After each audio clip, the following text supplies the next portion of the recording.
तीसरे चरण में बिहार में जिन सीटों पर वोटिंग होनी है उनमें सबकी नजरें मधेपुरा पर टिकी हैं, जहां शरद यादव, दिनेश चंद्र यादव और पप्पू यादव के बीच त्रिकोणीय मुकाबला है।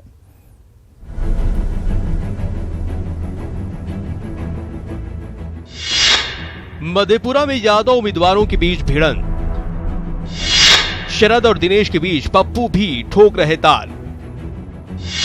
सीएम खुद कर रहे कैंप तो तेजस्वी का भी जोर, कहीं समीकरण पर भरोसा, कहीं विकास की आस। हमेशा की तरह मधेपुरा लोकसभा सीट फिर सुर्खियों में है।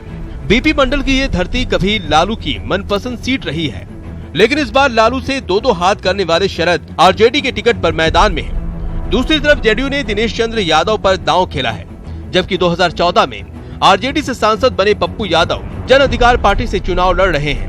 मधेपुरा सीट को लेकर जेडीयू की गंभीरता समझा जा सकता है कि नीतीश कुमार वहां कई दिन तक रुके रहे। इधर शरद के लिए तेजस्वी भी कोई कोर कसर नहीं छोड़ना चाहते। पप्पू यादव जी जिसके गोद में खेल रहे हैं वो सबको पता है।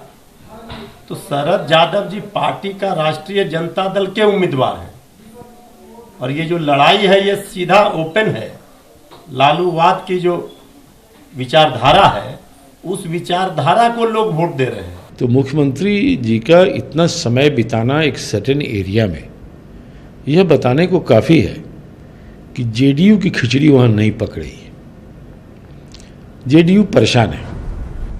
रोम पोप का मधेपुरा गोप का, ये कहावत चर्चा में रहता है। वजह है लगभग 19 लाख में 4 लाख यादव मतदाताओं का होना, जिनका परिणाम तय करने में अहम रोल होता है।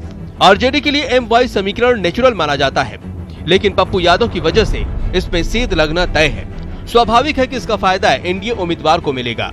राजनीतिक जानकार भी इस बात को मानते हैं। एक कहावत है बिहार में शुरू से, रोम पोप का मधेपुरा गोप का, और इस बार कहावत हो रही है विकास का गोप या विनाश का गोप। हम मधेपुरा की जनता ने तय कर लिया है कि इस बार विकास का गोप ही आएगा। हमारे उम्मीदवार दिनेश चंद्र यादव जीतने जा रहे हैं और जिस तरीके से शरद यादव जी ने सामाजिक न्याय के नाम पर राजनीति करके लालू जी के साथ होटवार जेल में सरेंडर किया और तेजस्वी यादव के पीछे खड़े होकर लालटेन उन्होंने उठा लिया है, सामाजिक न्याय की पूरी राजनीति को चौपट करने का काम किया है। जो वोट है वो दो शरद जी और राजेश रंजन पप्पू जी खड़े हैं, इसलिए वोट दोनों तरफ बढ़ता हुआ दिख रहा है। इसका सीधा लाभ जेडीयू के प्रत्याशी को होगा, इसमें कहीं कोई दो मत नहीं है। मोदी लहर के बावजूद आरजेडी के पप्पू को मधेपुरा से जीत मिली थी। लाख कोशिशों के बावजूद विपक्षी एम-वाई समीकरण को तोड़ नहीं पाई थी, लेकिन इस बार टूट तय माना जा रहा है। नीतीश के कैंप का और तेजस्वी की कोशिशों का कितना फायदा होता है ये तो 23 मई को पता चलेगा, लेकिन इतना तो है कि मुकाबला दिलचस्प है। साकेत कुमार, न्यूज़ 18 पटना।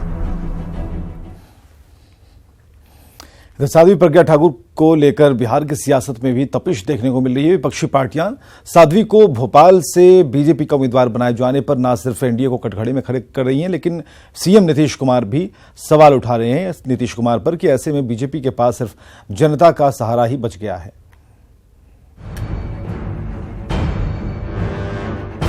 साध्वी प्रज्ञा ठाकुर पर भोपाल से उम्मीदवार बनाने पर आरजेडी ने बीजेपी को आड़े हाथों लिया है। वरिष्ठ पार्टी नेता शिवानंद तिवारी ने सीएम नीतीश कुमार को भी कटघरे में खड़ा किया है। मेडिकल ग्राउंड पर छुट्टी हैं, ब्रेस्ट में कैंसर है, बिना सहारे के चल नहीं सकती हैं और उनको सशर्त जो है जमानत मिला है। वैसे आतंकवाद के अभियुक्त को आप जो है अपना उम्मीदवार बना रहे हैं। साध्वी के सवाल पर जेडीयू ने खुद को अलग कर दिया। हालांकि पार्टी साध्वी जैसे लोगों से बीजेपी को परहेज करने की सलाह दी है। कई बार राजनीतिक दल फैसला करते हैं, लेकिन जनता की अदालत सबसे बड़ी अदालत है और जन भावनाओं का सम्मान हर राजनीतिक दल को करना चाहिए। उधर बीजेपी ने जेडीयू की नसीहत और शिवानंद तिवारी के सवाल को सिरे से खारिज कर दिया है और जनता की अदालत को सबसे बड़ी अदालत बता दिया है। स्पष्ट करता हूं कि वो आरोपी हैं, सजायाफ्ता नहीं है और उनपे जो चार्ज लगाए गए हैं वो पॉलिटिकल साजिश के तहत लगाए गए। और मैं तो यही कह रहा हूं कि जनता, लगाने वाले व्यक्ति भी सामने खड़े हैं और जिन पर लगा है वो भी सामने खड़े हैं। जनता तय कर रही है कौन सही है। अब यह देखना दिलचस्प होगा कि भोपाल की जनता साध्वी को अपना प्रतिनिधि चुनती है या फिर उन्हें रिजेक्ट कर देती है। जो भी हो, साध्वी पर सियासी बहस ऐसे ही जारी रहेगी। अमित कुमार, न्यूज 18 पटना।